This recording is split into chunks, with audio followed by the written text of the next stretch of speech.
tal? Muy buenas tardes. Bienvenidos nuevamente a una cápsula desde las redes de Oncopal. El día de hoy pues tenemos un tema con el doctor Ángel Arana. ¿Cómo está, doctor? Muy buenas Muy bien. tardes. ¿Qué tal? Ya pues como se nos está haciendo costumbre, ¿no? Ya vamos a iniciar con un nuevo tema principalmente, doc. El día de hoy pues no me voy a poder ver, desafortunadamente. Una disculpa para Oh. todos ustedes. Dificultades técnicas. Dificultades técnicas, pero bueno, yo les ofrezco una A mí se disculpa. me hace que la cámara hoy no te No, quiso. no, no me quiso, güey. No me quiso, pero pues los voy a editar con mi voz. Al menos con Oye, eso. Pero bueno, ¿cómo se encuentra? La siguiente programación se me hace que En también. en la siguiente vamos a intercambiar. El 2 va a ser el que va a hacer las preguntas mejor.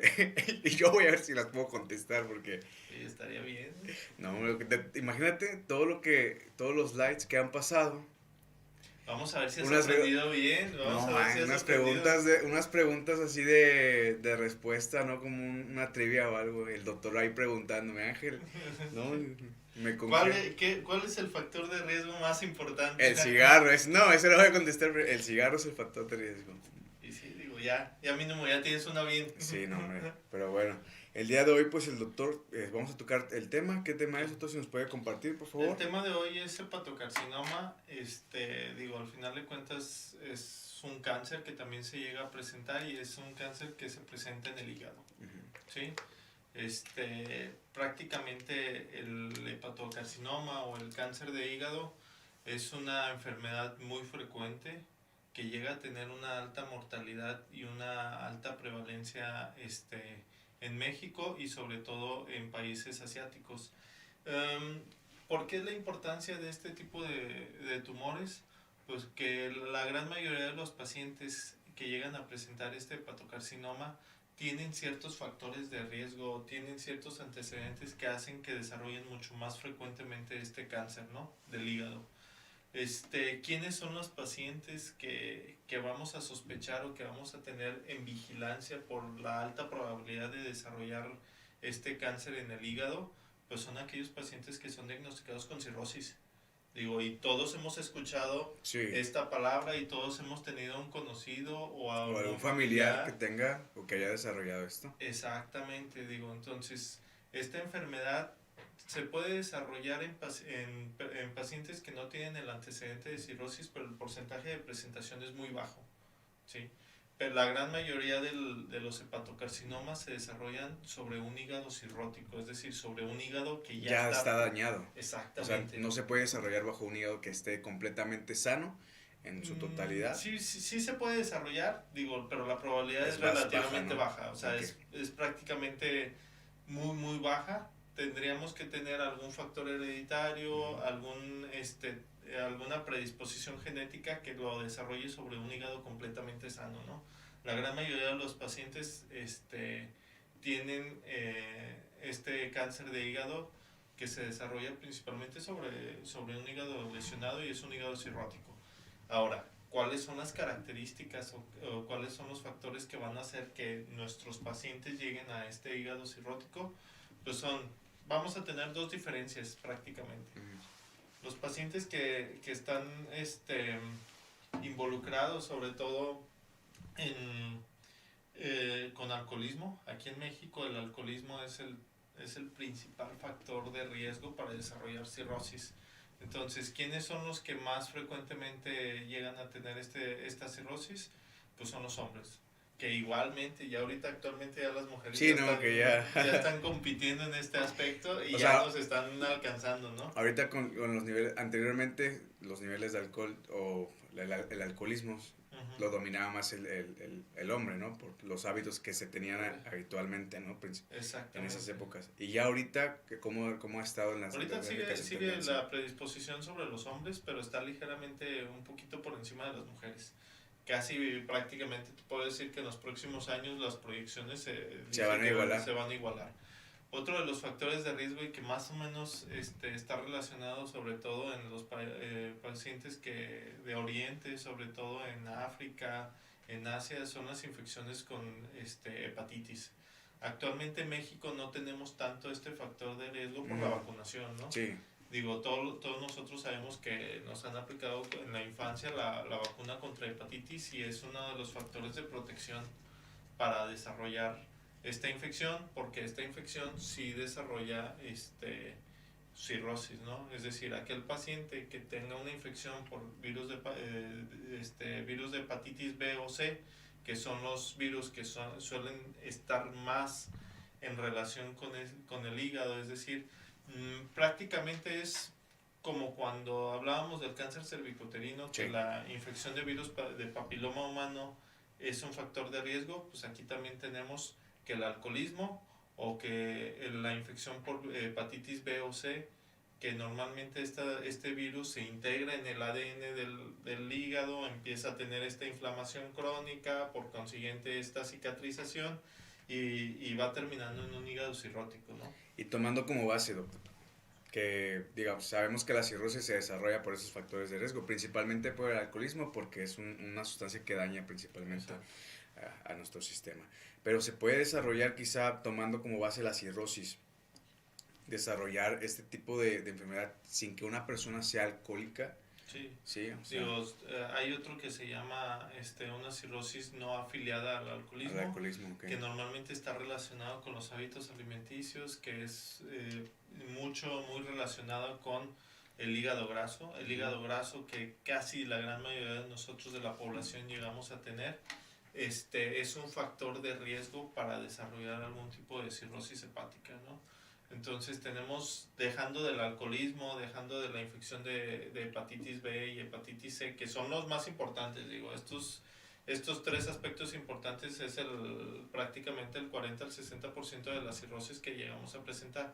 Tenemos algo que es el NASH, que es una cirrosis no afiliada, es decir, que no está afiliada a ninguno de estos factores, tanto alcohol y infección de hepatitis, ¿no? Y está relacionada con los hábitos alimenticios, que es un hígado graso, una predisposición sobre todo en cuanto a alimentación.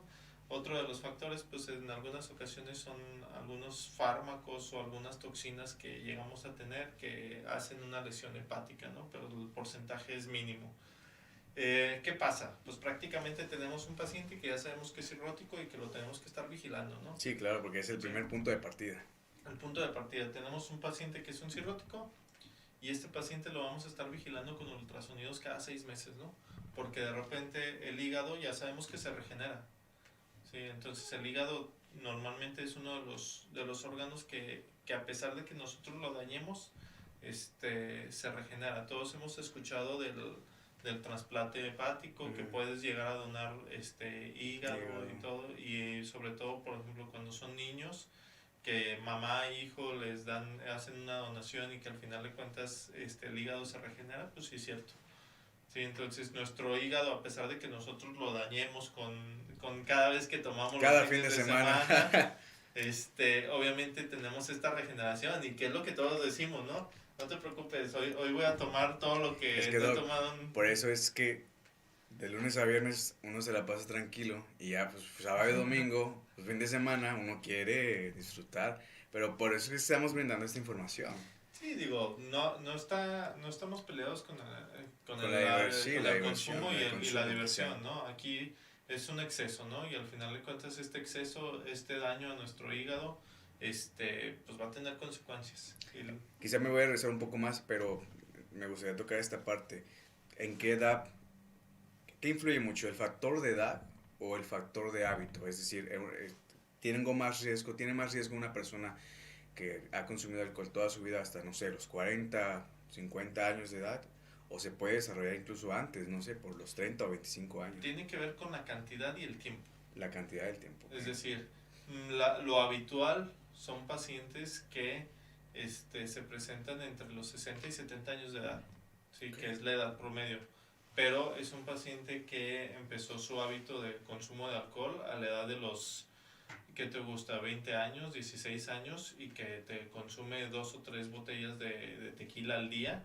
Entonces prácticamente tenemos... Sí, gente que ya tiene experiencia. No, ya, o sea, estamos hablando de algo severo, ¿no? Exactamente.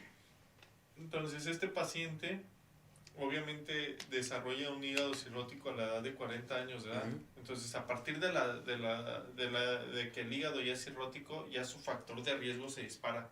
Entonces ya nada más es estar jugando la ruleta rusa para ver cuándo es cuando se va a desarrollar este hepatocarcinoma, ¿no? ¿En cuánto tiempo se puede, después de, tomando como punto de partida la cirrosis, a partir de cuánto tiempo tiene factor de riesgo de desarrollarlo?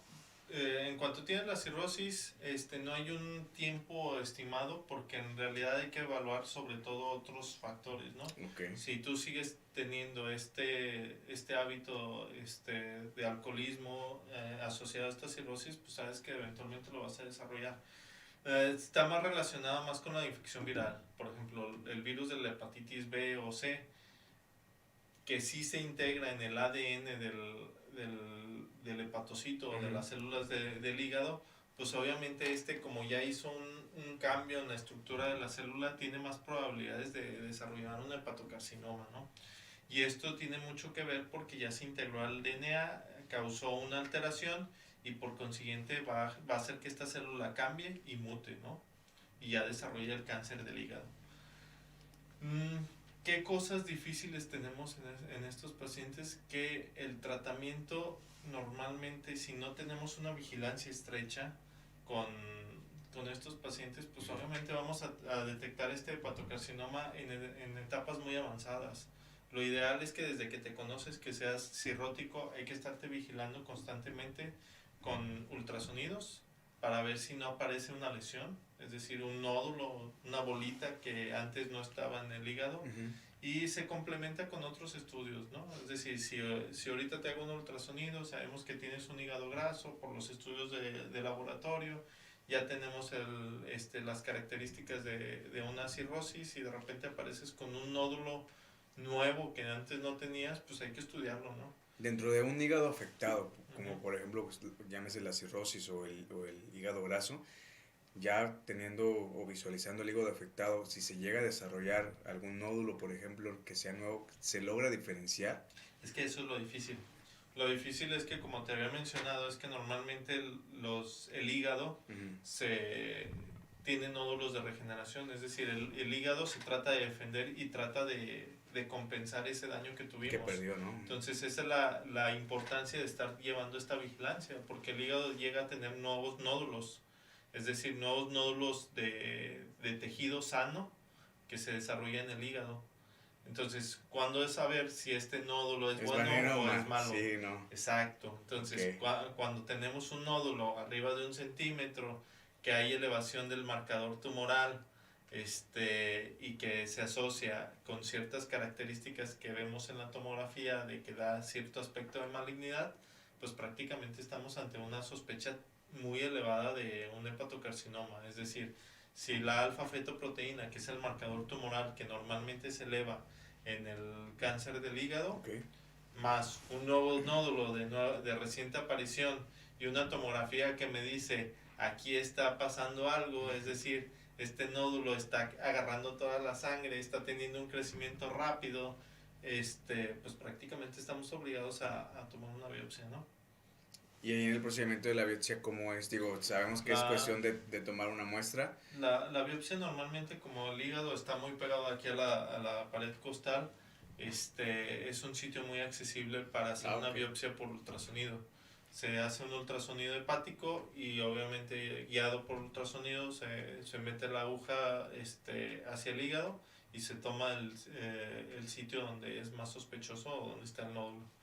La probabilidad de que el hígado o de que este cáncer se disemine por esta biopsia es muy poca, es decir, menos del 0.4%. Entonces, digo, es una biopsia muy segura, prácticamente es la ideal para no tener que entrar y tomar una biopsia, ya sea por laparoscopía o por cirugía abierta. Sí. Antes de entrar a la etapa del tratamiento, creo que ya nos estamos adentrando un poco más.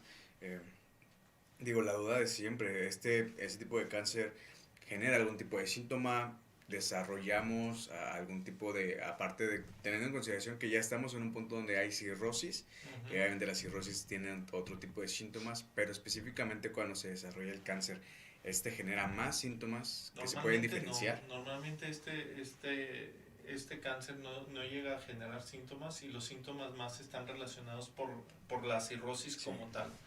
¿Qué es lo que llega a pasar? Que si antes una cirrosis la tenías compensada y de repente tienes una descompensación de esta cirrosis, y ves un nódulo de reciente aparición, pues ya sabemos que probablemente el que la está descompensando es este nódulo, y si este nódulo está teniendo un crecimiento rápido, está captando toda la irrigación del hígado, está elevando el marcador tumoral, pues ya nos ayuda un poquito a orientarnos de que ya estamos ante la sospecha de un cáncer de hígado, pero en realidad no da síntomas. Ese es el problema y esa es la importancia de estar monitorizando constantemente al paciente, porque cuando da síntomas, obviamente el hígado está muy lesionado, entonces vamos a tener un tumor o un hepatocarcinoma muy grande, ¿no? Que prácticamente en algunas ocasiones pues es difícil el tratamiento. Dentro del tratamiento, específicamente en su área, la cirugía oncológica. Esa sí me gusta. ¿Qué es lo más viable o depende mucho del caso del paciente, no? Depende mucho del caso del paciente. Como te había mencionado, es un paciente que ya tiene un hígado cirrótico, es decir, un hígado dañado, y obviamente las complicaciones de este hígado dañado son muchas, ¿no? Desde que el hígado, yo siempre lo he mencionado, que es como la maquinaria de todo nuestro organismo, ¿no? Okay. Prácticamente el hígado se encarga de almacenar y distribuir todos los ingredientes necesarios. Digamos que es el almacén, ¿no? El hígado es el almacén, es el que filtra, el que limpia toda la basura que llega a nuestro organismo, y el que da los nuevos productos. Prácticamente, digo, no puedo decir marcas, pero es como si tuviéramos una fábrica, ¿no? Una fábrica que se encarga de darte todos los productos, que nada más agarras el celular y dices, hoy quiero esto. Y ya te lo da bien y ya te lo da en tu casa empaquetado, ¿no? Entonces prácticamente eso es el hígado, ¿no? Si necesitas proteínas para el músculo, si necesitas azúcar, pues obviamente lo obtenemos del hígado. Y todos esos desechos que tenemos ahí en nuestro organismo, el que los elimina, pues es el hígado, ¿no? Entonces prácticamente es la maquinaria que mantiene todo nuestro organismo. Sí, y es por eso ahí me pregunto, ¿qué es más viable? O sea, quitar la parte afectada ya del cáncer de arriba, o simplemente hacer extirpar completamente el órgano y reemplazarlo con un donante, un órgano donante ahí.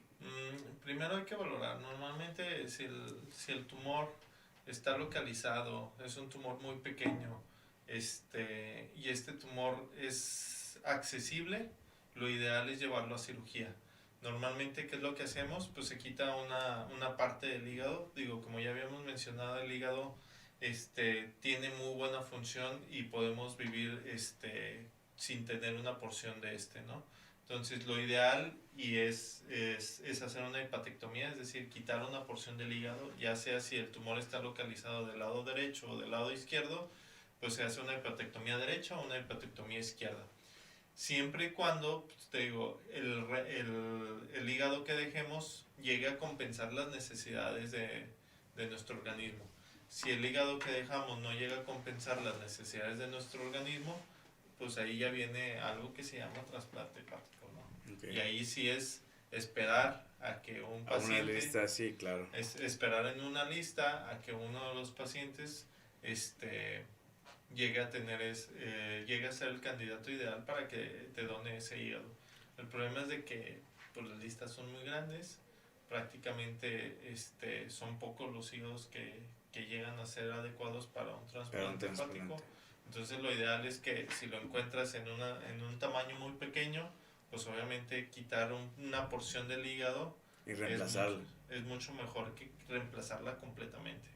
Sí, es prácticamente como al coche, digo, es más fácil que cambies unas llantas a que compres un coche nuevo, ¿verdad? No, sí, indiscutiblemente, Doc. Pero aquí, por ejemplo, estamos hablando de un órgano que ya está afectado principalmente y que todavía desarrolla este tipo de cáncer.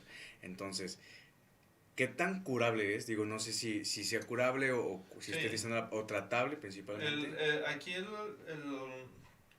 cáncer de hígado es muy curable. Prácticamente si lo encontramos en etapas muy tempranas, lo llegamos a curar. El problema con este cáncer es que prácticamente, ¿qué te puedo decir? Tengo un hígado que que para llegar a hacer sus actividades, para que tú puedas levantarte, comer, correr, dormir y hacer todo lo que tú quieras en un día, solamente con un 50% de lo que funcione tu hígado lo tienes. Es decir, tienes un hígado, tienes la mitad del otro hígado que está descansando. Y la otra pero imagínate que con la cirrosis ahora tu hígado trabaja exactamente a la mitad. Okay. Es decir, ya tu hígado tienes la mitad de su función. Y que con esa función te levantas, comes, haces ejercicio pero todos los días. Y caminas todos los días. ¿Qué pasa si de ese 50% después empieza a jalar solamente un 25%? Ahí es cuando ya en las mañanas te empiezas a sentir cansado, empiezas a sentir que las piernas se te están hinchando, empiezas a acumular líquido en el abdomen, empiezas a desnutrirte porque ya no hay suficientes proteínas, entonces ya empiezas a tener una descompensación de este hígado, ¿no? Y si aparte de eso le voy a quitar un 20% del hígado, pues prácticamente pues tu hígado se va a descompensar y no vas a tener una función necesaria para sobrevivir. Entonces ese es el limitante de hacer una cirugía. Pero a diferencia de que si tu hígado, ya sabemos que es un hígado cirrótico que está trabajando al 80%, que todavía nos queda este 50% y tengo una lesión de 1 centímetro que prácticamente no me va a descompensar este hígado, pues lo llevas a cirugía y le quitas el hígado derecho o izquierdo sin problema, ¿no? Aquí lo que nos limita la cirugía es que te vayas a descompensar. ¿En qué aspecto? ¿En nutricional? En el aspecto de que si tu hígado está funcionando muy apenas, es decir, para que te levantes, comas y desayunes con ese 50% que está funcionando y le voy a quitar la mitad de eso, es decir, me va a quedar un 25%, pues obviamente ya no vas a poder hacer ejercicio, ya no vas a poder comer lo mismo y ahora va a limitar tus actividades. O sea, digamos que una persona puede seguir, entre comillas, normal, pero se va a reducir sus factores. Digo, si antes, como se menciona, si se puede hacer ejercicio, se va a quitar, ya no va a poder hacer ejercicio por el esfuerzo que genera y va a tener que tener una dieta estricta, ¿no? Exacto, por la descompensación que llega a tener en lo que el hígado se vuelve. Y ese tipo de personas, no sé cuánto tiempo, porque eso ya es calidad de vida, o sea, ya es brindar un estilo de vida para que la persona pueda tener, pues, una vida en lo que tiene el periodo de espera, no sé, en el trasplante, pero ¿cuánto tiempo las personas que viven en ese tipo de estilo, cuánto tiempo llegan a vivir? En realidad el pronóstico no está dado tanto por el cáncer de hígado, sino está dado por la cirrosis como tal. Y eso es, el paciente va a empezar a tener cierto deterioro o cierto daño, más que nada por la cirrosis como tal. O sea, que es luchar con ambas, enfermedades. Exacto, aquí es un equipo multidisciplinario donde estás trabajando tú como cirujano, es una pelea, bueno, y no es una pelea, sino es un diálogo entre que el gastroenterólogo, el médico internista y el cirujano, pues estamos peleando, ¿no? Entre que el gastroenterólogo te está diciendo, oye, ¿sabes qué? Tengo un hígado muy delicado, no lo toques, no lo maltrates, claro. Y yo como cirujano, lo que quiero es quitar ese tumor para erradicarlo completamente, ¿no? Entonces, ahí es prácticamente ahí es llegar a esa combinación de necesidades donde podamos encajar tanto cirugía y tanto gastroenterología para llevar a este tratamiento y este beneficio del paciente, que es quitarle el cáncer y al mismo tiempo mantener estable esta cirrosis de tal forma de que el paciente no se descompense. ¿Qué pasa? Más que nada los síntomas están relacionados con esta insuficiencia hepática, sí. Porque es lo que pasa. O sea, en realidad una cirrosis es una insuficiencia hepática.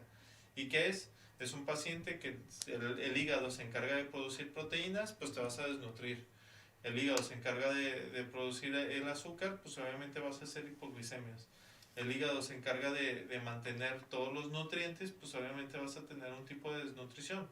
Y por consiguiente tus piernas se van a hinchar, vas a acumular líquido en el abdomen y pues vas a tener problemas para eliminar las toxinas, ¿no? Y en esos casos el paciente va a ponerse amarillo, ¿no? Ok, Doc. Aquí vamos a hacer un paréntesis, Doc, puesto que nos están haciendo preguntas en las redes sociales. Pregunta Cacho Castillo.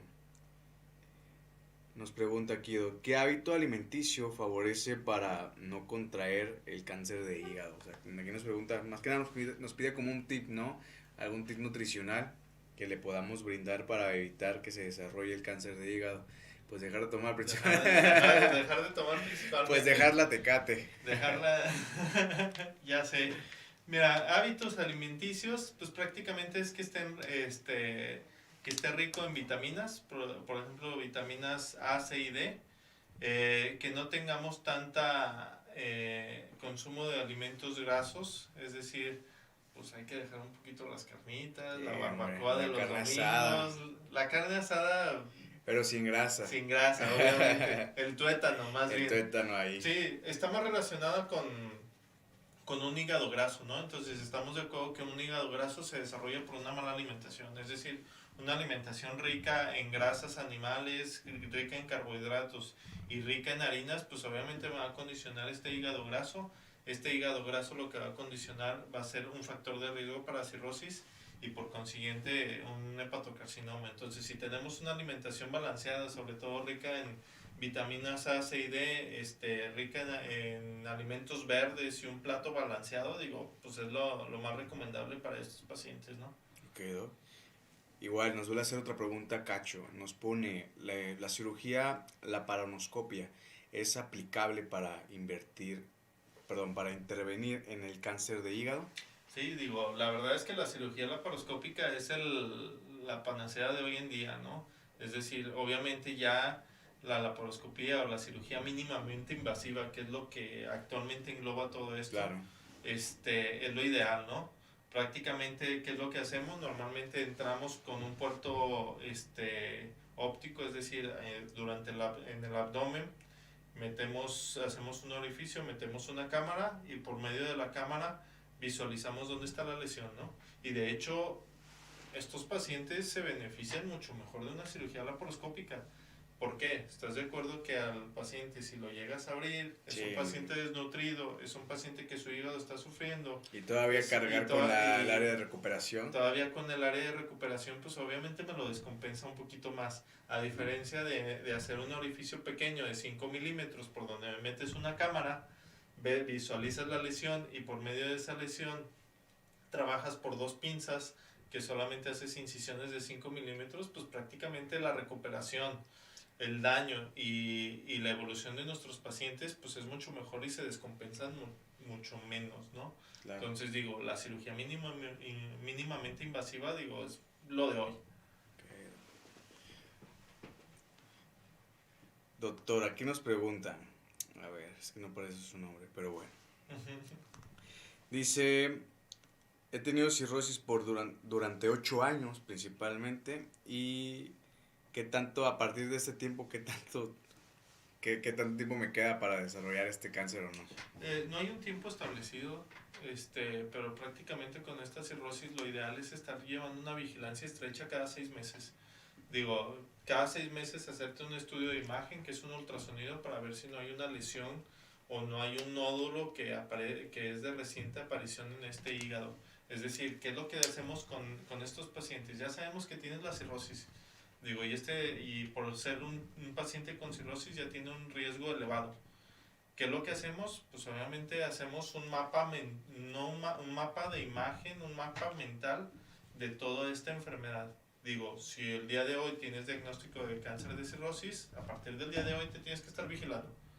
Porque eventualmente tu posibilidad de desarrollar un cáncer de hígado se disparó hasta un 80%. Ya aumenta. Sí. Ya teniendo esa enfermedad. ¿Qué pasa? Si te sigues manteniendo controlado, pues obviamente este riesgo se mantiene pero no aumenta. ¿Qué hay que hacer en estos pacientes? Hay que saber cuál es la causa.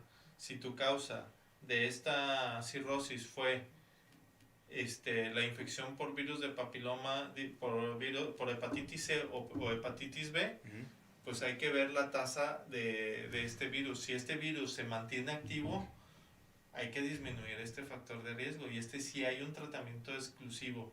Es decir, si la cirrosis fue porque tuve hepatitis B y la hepatitis B actualmente está activa en mi hígado, pues te doy un tratamiento retroviral para la hepatitis B y que no siga dañando más este hígado, porque ahí sí aumenta la probabilidad de desarrollar un cáncer de hígado. Y ya hay, por ejemplo, tomando como base lo que está comentando ahorita, ya aplicando un buen tratamiento para hepatitis, ¿la cirrosis es reversible en este caso o simplemente la estoy tratando? La estás tratando. Prácticamente lo que estás haciendo es deteniendo este daño. Haz de cuenta que si ahorita tengo un daño del hígado, lo ideal es quitar ese daño. Si el daño fue el alcoholismo, pues ¿qué le dices al paciente? Pues deja de tomar, porque entre más sigas tomando, más daño vas a tener en este hígado y por consiguiente, más te vas a descompensar. Aquí no es tanto el problema el tumor, en realidad el cáncer de hígado lo que en algunas ocasiones hace es que te descompensa, porque en vez de tener un hígado sano, pues obviamente va a ocupar parte de este hígado sano y hace que se descompense. Entonces, ¿qué vamos a hacer con estos pacientes? Primero identificar la causa. ¿Sí? Ya tengo cirrosis, mi causa es hepatitis B, la hepatitis B está activa, damos tratamiento para la hepatitis B, es un tratamiento retroviral para que no siga este daño. Mi causa es que sea alcoholismo, pues obviamente suspendemos el hábito del consumo del alcohol y desde ahí ya suspendemos el desarrollo, la descompensación de la cirrosis. Ya tengo cirrosis. Una vez que tenga cirrosis, me tienen que estar vigilando constantemente y lo tenemos que estar vigilando así estrechamente. Prácticamente estamos pidiéndole laboratorios para ver cómo está de sus exámenes generales, sobre todo cómo está en su albúmina, es decir, cómo están sus tiempos de coagulación, plaquetas, cómo está su función del hígado, y al mismo tiempo estamos pidiendo una imagen para darnos un panorama de cómo está ese hígado. Claro. En cuanto ese hígado empiece a cambiar o en cuanto ese hígado se empiece a descompensar, hay que buscar cuál es la causa de esa descompensación. ¿Estás tomando? No. ¿Tienes infección de hepatitis B y ya te di tratamiento y ya se erradicó el virus de la hepatitis B? Sí. Bueno. Apareció un nuevo nódulo. Está creciendo rápido este nuevo nódulo. Me está elevando la alfa-fetoproteína. Es muy sospechoso y muy sugestivo de un cáncer. Pues hay que quitarlo. Lo quitamos, se da un tratamiento quirúrgico y obviamente la curación. Y a la par, obviamente, lo que seguimos es buscando tratar de compensar esta cirrosis. Y este paciente se queda con nosotros todo el resto de su vida. Y mientras mantenga compensado, la expectativa de vida va a estar dada por la cirrosis. O sea, la expectativa de vida se da dependiendo por la cirrosis. No tanto por lo del cáncer. Y por los hábitos del paciente también, ¿no? Lo que me lo va a deteriorar o lo que me va a dar esta calidad de vida va a ser mientras esté bien compensado de esta cirrosis, pues vamos a tener una buena calidad de vida. Claro. El momento en el que se descompense esta cirrosis, pues esta calidad de vida se va a ir deteriorando. Con estos pacientes, hay pacientes que no llegan a ser quirúrgicos, que se consideran inoperables, es decir, que porque la cirugía es un alto riesgo para ellos, pues tampoco es como que ya no podamos hacer nada. Tenemos otras opciones, que es una radioablación y terapia blanco. ¿Sí? La terapia blanco es la inmunoterapia, es decir, tenemos ciertos medicamentos que nos ayudan a eliminar este tumor.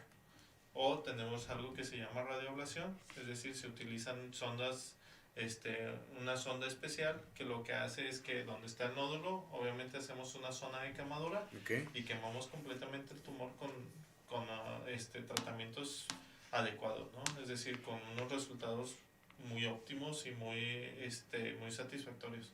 Entonces creo que opciones hay muchas. Lo ideal es cirugía. Si no hay cirugía, radioablación, y si no, terapia blanca. Perfecto, doctor. Yo creo que no pudimos haber concluido la cápsula con esta información tan resumida, principalmente en un cáncer que ya se va desarrollando después de ya tener una enfermedad como lo es la cirrosis, ¿no? Sí. Creo que el mensaje más fuerte que en este momento nos estamos llevando, principalmente, pues creo que los jóvenes y toda la población en general, es que pues hay que tener bajo el exceso, ¿no? No excedernos más que nada en cuanto a nuestros hábitos Bajo el exceso, identificar estos factores de riesgo, saber que ese no pasa nada, al final de cuentas todo, sí pasa, todo cobra factura, o sea, la verdad es que sinceramente sí cobra factura. Igual, aquí es prevención, o sea, digo, ya tengo la enfermedad, pues vamos a llevar una vigilancia estricta. Y el paciente que tiene una vigilancia estricta, pues prácticamente en cuanto desarrolla este cáncer de hígado, este hepatocarcinoma, las opciones de tratamiento se abren. O sea, porque tenemos muchas, ¿sí? Es claro. decir, te puedo dar radioablación, te puedo dar quimioterapia y te puedo hacer cirugía. Sí, las posibilidades Son están amplias. solamente que uno busque y se prevenga principalmente, ¿no? Si no tienes esta prevención o esta vigilancia estricta, pues cada vez que vaya creciendo este tumor, pues se van quitando cada una de las opciones hasta que solamente me queda un tratamiento médico. Okay. Pero digo, si tú me preguntaras cuántas opciones quieres para mi tratamiento, pues quiero las 3. Sí. Si te esperas un mes, pues ya nada más son 2. Y si te esperas 3 meses, pues ya nada más te queda una, ¿no? Entonces lo ideal es que pues yo siempre voy a querer mis 3 opciones de tratamiento. O sea, ¿por qué? Porque entre más opciones tenga, mejores resultados voy a tener. Y menos afectado va a estar el paciente principalmente.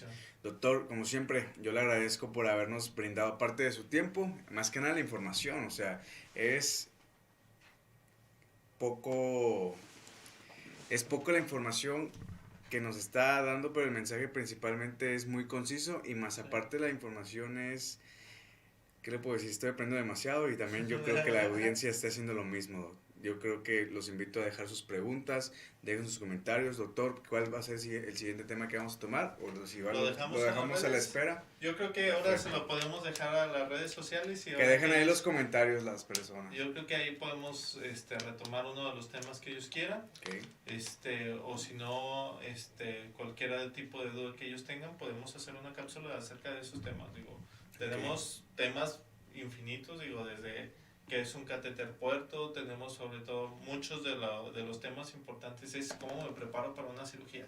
Ok, sí está muy bien. La verdad es que la gran mayoría de las veces es cómo me preparo para una cirugía y cómo me va a ir después de una cirugía. Sí, porque a veces las personas cuando, digo, un primerizo que entra a cirugía por cualquier situación, no sabe qué hacer, no sabe cómo reaccionar, sí. o incluso hasta no sabe qué es lo que va a esperar posterior a la cirugía, ¿no? Sí, entonces, o sea, ¿estaría bien poder tocar ese tema? Digo, si usted no tiene problema. Está bien. Digo, lo ideal es también, son preguntas que en realidad, digo, todos llegamos a tener una, el día que te van a operar vas a decir, ok, bueno, y luego qué va a pasar, y cómo lo va a hacer, cómo me preparo yo para tener, sí. Para que me vaya bien en esta cirugía. Sí, ¿qué tengo que comer? ¿Qué no tengo que comer? Si voy en ayunas, incluso hasta esa pregunta la llegan a hacer. Pero bueno, ¿nos puede por favor compartir sus redes sociales? ¿Dónde lo podemos encontrar? Si nos queremos consultar con usted o incluso operar con usted también, ¿eh? Excelente. Sí, claro que sí. Nos pueden buscar en las páginas de Oncopal o en la página de Ángel Arana, Oncocirugía, y pues cualquier duda o cualquier comentario aparece en la línea, las redes sociales y mi número de contacto, y cualquier cosa, pues aquí estamos y nos pueden contactar por cualquier medio. Ahora sí no hay pretexto, ¿no? Pues ya escucharon, el doc ya abrió las puertas para poder contactarlo y poder consultar con él principalmente y con el equipo de Oncopal. Ya están ahí apareciendo las redes sociales tanto del doctor como del grupo multidisciplinario que es Oncopal. Yo les agradezco el estar aquí con nosotros y poder ver este tipo de información, el compartirlo principalmente, e insisto, compartan, suscríbanse a todas las redes de Oncopal y pues dejen sus preguntas, que la información principalmente es de calidad y es prioritaria para nosotros, ¿no? Sí. Y pues aprovechar que tenemos aquí a los expertos contestando nuestras preguntas y cualquier duda que tengamos, es algo muy importante. Esa es la intención de estas cápsulas, ¿no? Que en realidad pues, tienen contacto directo con nosotros y que la información es lo más verídica posible, Así ¿no? es. Digo, ya al final de cuentas, pues ya a veces muchas de las redes o muchos de la información que hay en internet, a veces hay que tomarla con cierta cautela, ¿no? Entonces aquí tienen la ventaja de que pues, nos pueden preguntar directamente y la intervención o prácticamente es uno a uno, ¿no? Así es, aprovechar la plataforma lo más que se pueda. Exacto. Pues bueno, nos despedimos, nos vemos en una próxima consulta virtual desde las redes de Oncopal Y nos estamos despidiendo, doctor. Nos vemos, hasta luego.